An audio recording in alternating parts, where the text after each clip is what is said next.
Welcome to the Working Title podcast where we always talk about movies for some reason, but we'll be talking about music soon, very soon. We got some plans coming through. My name is Seamus McMahon, and today I'm joined by Josh Powers. How you doing, bud? Doing great. Every time. Doesn't matter if we record 3 in a row, I'm going to ask the same questions. I like it. But welcome to the Working Title podcast. We're always reviewing movies, sometimes music, but we're always working on something different. Please don't interrupt us.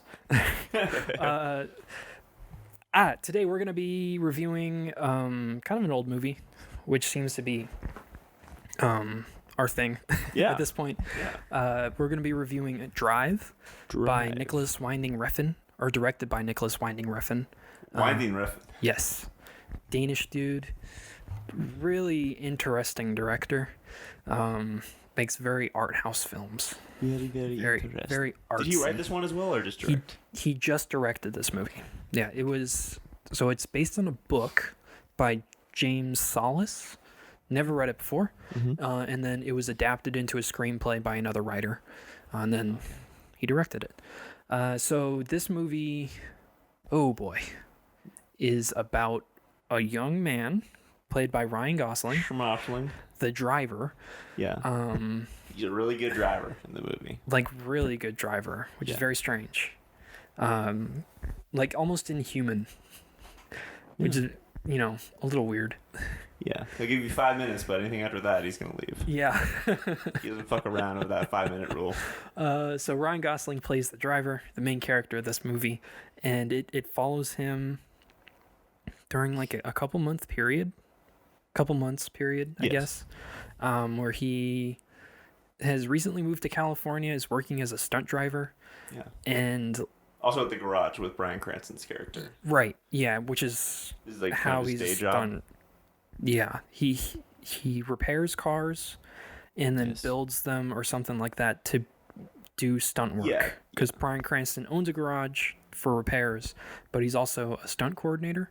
Yes. So Ryan Gosling's doing that, but he's also like working for random criminals. Yeah. That's not really explained very well. Yeah. Other than the first scene. Yeah, they really leave that ambiguous. Yeah. So like this, because he doesn't seem like he's a very moral person in the movie. Yeah, like super moral. Yeah. But it opens up with him driving for some random criminals, and he gets away by being a really good driver. Yeah, like kind of like the classic shit, when turn the lights off, and stop and park for a second. Yeah, like some really virtuoso type driving. Yeah. And his signature is that he ties the watch to the steering wheel and sets it so you've got exactly 5 minutes to do whatever sort of nefarious things you've embarked on. And if you're a minute fucking too late, he's gonna leave you behind. Yep, you're gone. You're dead. You're gonna get killed. You're gonna get got by the cops. You get fucked in the ass, man. But so like, what else happens? There's so much and so little that happens, because Nicholas Winding Refn likes to do that a lot. Yeah. Where he'll present something to you, but like go so far. Like he shows you where your destination is, but takes you on this very winding road through a mountain, and then down through the valley and by a stream, and then onto the other side. That's conclusion. It's like that's a good description of kind of what this movie is. Yeah, because there's a lot that goes on. Because he's like living in an apartment building, and off chance meets this girl that's living down the hallway. Very beautiful young lady. And then they start a friendship because he helps her get home after her car breaks down with her son. He never tries to make any sort of sexual moves on her, though. He's always like really respectful. Yeah, like super respectful. But they do a good job of like milking the possibility of like sexual encounters. They do really good at playing up that sexual tension. Yeah. It definitely is like a building of this relationship. Yeah. But then it turns out that her husband is in jail, and then at some point in the movie she gets a phone call, and Right when things are going so smoothly with the old hot Ryan Gosling. Yeah, and they're like about to go out on a date. Yeah, finally. That she gets the call. How convenient. Very convenient. And then he comes home, and it turns out to be Oscar Wilde, which is actually, I think this is one of his first acting roles, like big acting roles. Mm-hmm. And Oscar Wilde is amazing. I think he's such a goddamn good actor. He plays Poe Dameron in the newest Star Wars movies. Oh, okay. Yeah. Such a good actor. Not in Star Wars. He does all right. Yeah. In this movie, he's pretty good for this being one of his first roles. And he's her husband. Right. Yeah, and he comes back, and I'd never seen this movie before. I just knew that Ryan Gosling's character and this female character had like this love triangle going on. Yeah. And I didn't realize that it was Oscar Wilde that was the husband. And so what I thought was going to happen was that there was going to be a confrontation between the two of them, and that's going to be the driving force of the movie. Yeah. That's what usually happened. Right. Yeah, but then it turns out that Oscar Wilde is in trouble with other people, or actually the people that Ryan Gosling is already working for in an offhand way. Yeah. And like gets beat up, and then Ryan Gosling offers his driving services. Yeah. Ryan Gosling comes in the parking garage and sees him and his little kid, who Ryan Gosling is kind of like playing the de facto dad to. Yeah. He sees him and he thinks it's really sad. He feels bad for the kid that, he's got this fucked up dad. And without saying anything. This is all it's all in the subtext. Yeah, like super subtext, because Ryan Gosling doesn't say a lot. Yeah, he doesn't. He's very soft-spoken, very strong, very stoic. Yes. Very stoic. Very good. Yeah. Very good, Josh. Yes. I like the language you're using. Yes, very stoic. But so then he asks this guy, this girl's husband, when he's all beat up, and the guy says, well, what does he tell him? He tells him, I got to do one last job for these people, and then they'll leave me alone. Yeah, it was while he was in jail, he was paying he's paying for protection. Right. Yeah, and when he came out, he wanted protection money, or they wanted protection money while he was in jail, but it just kept going up and up and up because we're criminals, whatever. You owe us more money every time. It's going up, you motherfucker. Yeah. So they tell him that he needs to go and do this job to rob a pawn shop. Yeah. Really a smart idea. Yeah, such a smart idea in California. So dumb. Oh my god. Yeah. In broad daylight with no masks. Yes. What is how they do it? Which was like the weirdest thing. I was like, why the fuck would you do it in broad daylight? Yeah. That makes no sense. And I was like, oh, well, it kind of makes sense a little bit if it's more of a controlled environment, I guess. Because it seems like a very controlled environment where they like go in and there's nobody around. And then it turns out it was all a setup. Yeah. And nobody's robbing a pawn shop during the day in LA. If you ever been to LA, you know what that traffic is like around 2 or 3 o'clock in the afternoon, man. It's not the kind of optimal getaway situation. Right. Oh my god. Yeah. But that shit turned south. And the guy ends up getting shot by the pawn shop owner. Yes. The dude's Oscar Wilde, you said? Yeah, Oscar Wilde ends up getting shot through the window. Like he walks out. You think he's gonna make it? Yes. And then just pop. And it's just done. And then they drive away. It's a really cool chase scene. And the girl who's with him gets away. Yeah, she gets in the car with Ryan Gosling and drives away. Yeah. And then they're at a motel, and Ryan Gosling starts to put it together that it's been a setup. Yeah. And, I love how this is one of the things that I wanted to talk to you about, Seamus. Mm-hmm. So he's like threatening this girl on the bed to talk. Yes. He's not doing it with a gun. No, with his fists. He's doing it with his fist, and I'm like, that's so unrealistic, man. I don't know. I thought that part to me felt a little like. It is a little unrealistic, but at the same time, it's I feel like that's like a dad. Your kid's done bad, and your dad's fucking like looking at you like, I'm gonna give you a timeout if you don't like. It's kind of the same thing. It's like there was no authority behind it. I guess you know what I'm saying. Like just. Yeah. He didn't even hit her. He did. He slapped her, right? She was sitting on the bed, just upright, and then he like a hardened criminal her. Chick, dude. She's like robbing pawn shops and shit, Is she though? Yeah, I don't know. Not really. I don't know. Okay, so we're really kind of just splitting hairs. I thought that was something that popped out of my mind that I wanted to talk about. I thought it was a little No, you're right. I think comedic, but but other than that, okay, so let's continue on the path. So he figures out that it's been a setup or something like that, and he like starts beating her up, asking her whether or not she knows something. Yeah. And like, tell me the truth. Tell me the goddamn truth. Yeah. It's like, I don't know anything. And he's like, all right. And then lets her get up to like call somebody. And then all of a sudden, two dudes rush their motel room, and one dude machine guns outside blast through the window. Yeah. Was he get out like through the bathroom window or some shit? Yeah. Like blows her head off. Yeah. With a shotgun through the window. It's so bloody. Yeah. But Ryan Gosling gets away because he's fucking action Ryan kung Gosling, fu man. And he's stoic, crazy driver man. Yeah. And goes back. He has like $500,000 or something like that in a duffel bag. It's $1 million. Is it $1 million? Something like that. Because the girl says $500,000, and then later on it's $1 million. Yeah. But at some like early on when they're setting up the whole thing, somebody tells him 50,000. Like, Jesus, all right. what is it? It kept going up and up and up, and I was like, I don't understand. But it like gets to the point where it turns out the people that that Ryan Gosling is working for are mob people from from the East Coast. Yeah. And they're actually invested in him to be a driver. They're about to get into the fucking race car business. Yeah. Invest like $300,000 in Ryan Cranston's shop in this car, and they're gonna make him the driver, and they're gonna try to get into that business. Yeah. Those are the people, right? Yes. Those are the people. The dude that was Hellboy. That's that actor. Yes, that is that actor. Yeah. I don't remember his name. Yeah. He's a great actor. I don't remember his name. That guy's never gonna go anywhere for the rest of his life without people like asking him for pictures. No, not at all. Hellboy. Yeah. Everywhere you go, hey Hellboy. Mm-hmm. Like the same thing as hello Hellboy. Same thing as Dave Chappelle fucking with his kids, or he's out in public and somebody's like, I'm Rick James, bitch. Yeah. It's like, no more. No more. But it turns out the pawn shop that they what's the term? Rolled robbed, that they robbed, whatever. Turned over, I think. That's it, turned over.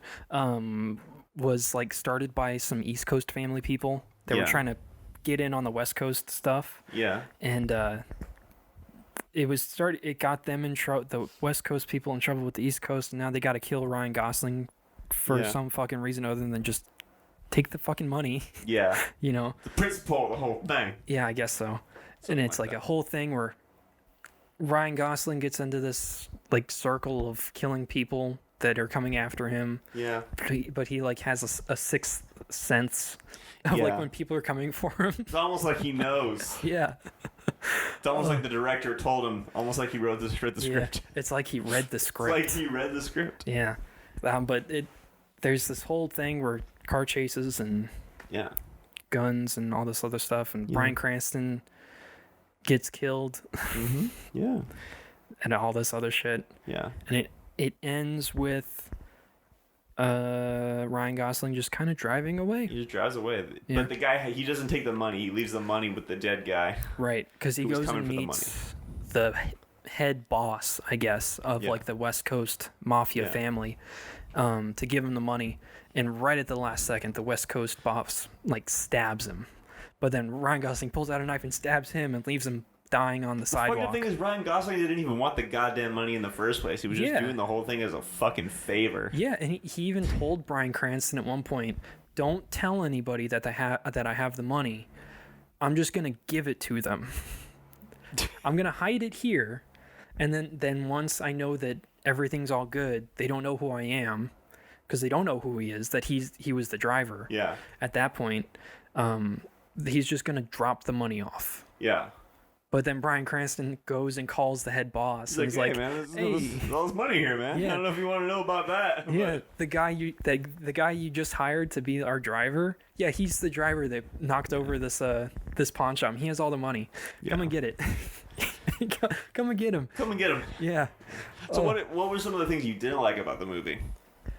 There wasn't a lot. No. I didn't like. I didn't like the mob boss characters because I felt like it was very cliche a little bit. Yeah, you think that it didn't maybe hit the authenticity button Well, it really wasn't that. It's definitely a West Coast story.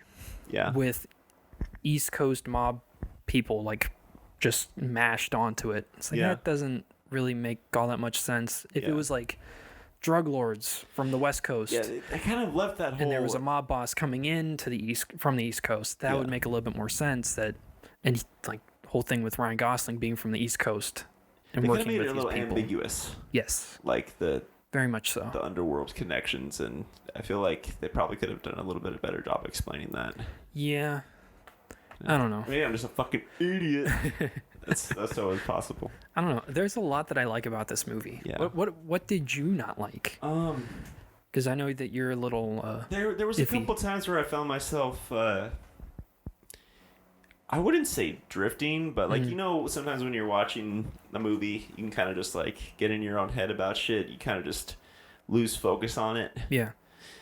I kind of had that moment a few times, and maybe that's just me. Maybe if I watch it under different circumstances, that wouldn't happen again. Like if I watch it again, I'd probably see shit that I didn't realize the first time around. Right. But there's a couple times where I wasn't fully involved in the story. Like, sometimes there's like scenes that are where there's not a lot said, and it kind of it makes you a little bit sleepy.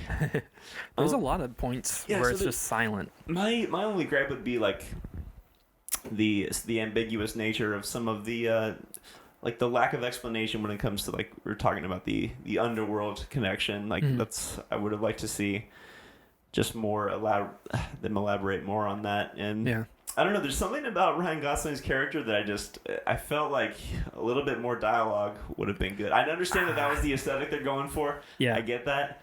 But for me personally, that's what I would have liked to see. Right. Just a little bit more, not a lot. But I mean, it's I don't know, man. I don't think it's a masterpiece, but I don't think it's a bad movie. Yeah, I don't think it's a bad movie. Yeah, I would have to agree. I think it's a really damn good movie. I don't think it's a masterpiece. On a scale from 1 to 10, what's let's go there. I'm gonna have to give it an 8. I think it's a really, really good movie. It lived up to the hype. In my... When did you see this movie? Did you see it recently, or did you actually see it when it came out? I saw it recently. Never saw it. Just heard that it was really... Were you watching like reviews and people were discussing? Yeah, pretty much. I remember hearing about it when it first came out. Yeah. Looking at the numbers, it looks like they did pretty good on it. Yeah. They did really good. It inspired a lot of different stuff. Mm-hmm. Like there's a video game series called Hotline Miami, which is very heavily based on Drive, where you're just this like silent character that's going through taking on like random assassination things. It's a really good game. Yeah. And the main character wears the same jacket that Ryan Gosling wears in this movie, which is the jacket white, is nice. Yeah, I love that jacket. The satin jacket with the scorpion on the back. It's fucking tits, bro. And it's so cool. I dig it. But it eventually ended up inspiring Baby Driver. If you've ever seen that movie. Is that a good one? It's phenomenal. I really wanted to see that movie. It's it's a much better movie than this one. Oh, really? They elaborated on it a little bit. Made it better. Yeah, it's so good. I'd have to give it an 8. The music's great. The music is great. The cinematography great is really good. Song too. Yes. Pretty excellent shit. That comes back in a couple different times. Yeah. It's really good. That 80s synthwave retro but modern. But this movie kicked that off. Oh, really? Yeah, it brought back like 80s synthwave. I like it. Hardcore brought it back. Which is still like going strong these days. The Weeknd just dropped a jam that was it's very much like that. Oh, really? It's really good. It's called Blinding Lights. Okay. Max Martin produced. Very good. Okay. Yeah. That's awesome. Good song. But dude, I would give it a 7. I'm gonna give it a 7 out of 10. Understandable. All right, bro. Good shit. Yeah. Go watch it. Yeah, definitely.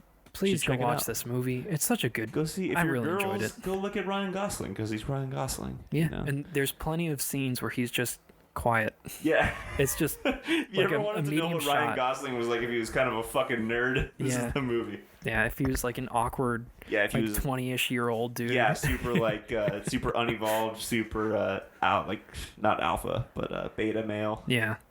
I don't know about that. In certain times, like when he's quiet. Right. Yeah. You know, the kind of guy to be like, hey, bitch, come here and suck this dick. You know, he's the opposite of that. He's like, I can drive you. I can drive you and pick up your kid and help you to work and fix your car. And it's not really like that. It's just like, I'll help out. Yeah. I can do that. Yeah.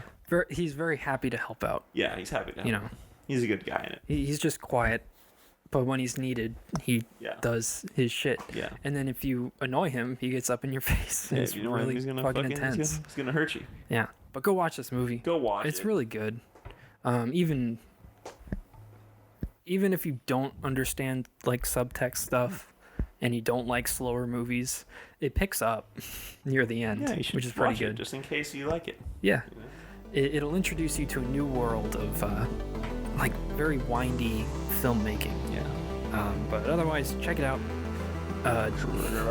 Drive, directed by Nicholas Winding Refn. That's what I said, right? Yes, it is. Okay. Oh God. Yeah, go check it out. It's on Netflix. Don't know for how much longer, but check it out there. Or I'm sure you can find it on DVD somewhere. Thrift store, a couple bucks. Definitely. Probably. But go check it out. It's a good movie. Thank you for listening. Thank you. Bye.